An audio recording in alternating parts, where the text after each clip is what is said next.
Hello everyone, my name is Roya, and today I'm going to talk about some of my favorite bookish couples.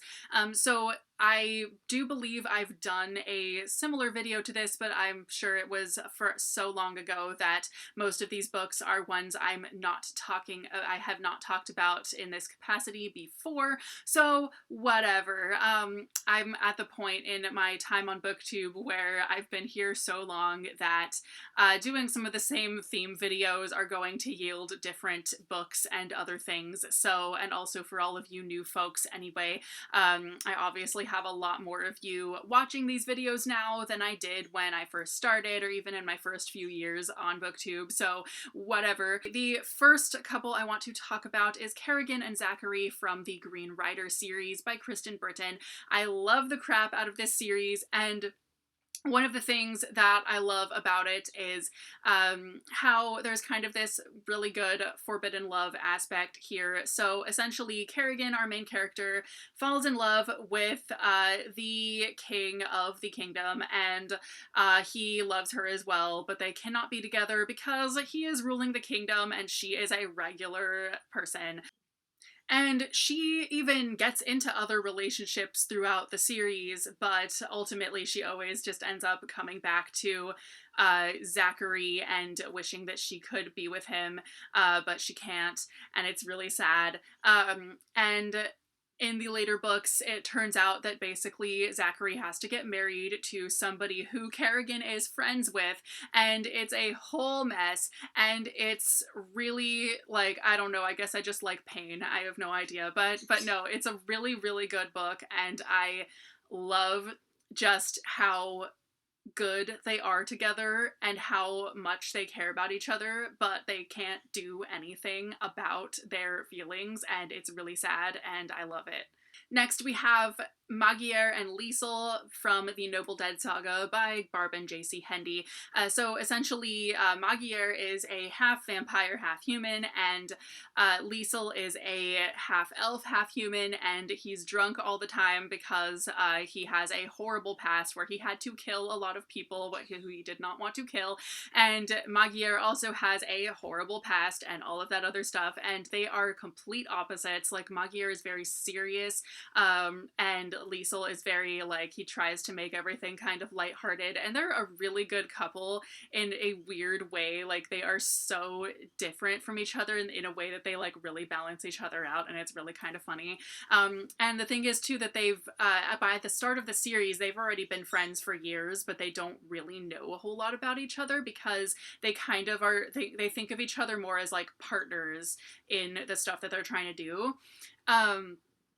And they don't realize that they have feelings for each other until after the series has already started. It's really like a couple of books before they really start to, like, realize that they like each other. Next, we have Damon and Adrena from the Demon Child trilogy by Jennifer Fallon. So this isn't even them on the cover. These are two totally different characters who are actually brother and sister. But anyway, so Damon and Adrena are two main characters who don't even show up in the first book. This is actually the second book, which is the first one that they show up in.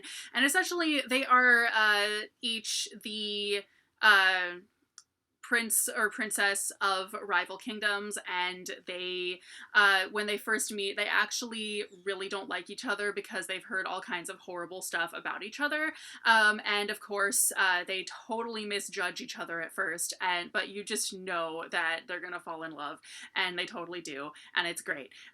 So anyway, they are so I think that their relationship is actually one of the strongest things about this series. So next we're gonna get into some of the YA books that I have here. So we have Soraya and Parvane from Girl Serpent Thorn by Melissa Bashar-Dust. So Soraya is a princess who cannot touch people because she will kill anyone or anything that she touches, even if it's like a leaf. And Parvane is a creature out of Persian folklore who Soraya actually thinks of as someone she can't trust at first. She's basically an enemy and a prisoner, but over the course of the book, they realize that they like each other, and that the other person who Soraya liked before is Bad News and all kinds of stuff, and it's a really good book with a really good endgame couple, so hooray. Then we have Sana and Rachel from Tell Me How You Really Feel by Amina May Safi. This is a story of these two girls who like each other, but they think that each other doesn't like them because one of them at one point asked out the other one and the other one thought it was a prank. Throughout the book, they start off as rivals and then they kind of have to work together on something, and it takes them a while to get together because they are both very strong-willed, sassy girls, and they just don't even know what to make of each other. They really aren't sure if they even like each other as people before realizing that they do like each other as more than friends. So it's pretty great and I love them. And the next three books that I'm going to talk about are by the same author because he does couples who are not necessarily going to be together forever very, very well, and it's amazing. So we have Daria and Iglesias from The Authentics by Abdi Nazemian, and also Art and Reza from Like a Love Story, and also Kara and Kyle from The Walk-in Closet. This is actually an adult book, not YA, but anyway, in all three of these books there's no like happily ever after, but I think especially in The Authentics, we basically get the main character and the guy who she ends up in a relationship with, who it is a really good relationship subplot throughout the book. They are really funny together. They kind of mess with each other. They don't really know like what to think of each other at first. It's a really, it works really well. But then by the end of the book, they do break up, and it's not even like a sad breakup. It's just a like, maybe we're just better as friends and that's totally fine breakup. And I think that that's such a good, healthy portrayal of a relationship. And I think overall, this author does relationship subplots really well, in that so far, out of the three books that he's published, like so far none of the three couples actually are like, you know, they're in love but like forever or anything like that. Like either they break up or they just, you know, that they're not like in love or anything. They're just kind of there, and that it's fine, and it's a great relationship regardless. And I think that so often we're just so bombarded by the happily ever after in like all media, and it drives me insane. So to see such good couples portrayed in books that don't necessarily have them end up together is really good and really interesting, and it just makes it for a really good story. So anyway, those are the favorite book couples that I'm going to talk to you guys about today. Let me know in the comments who your favorite book couples are, and I will see you very soon with a new video. Bye!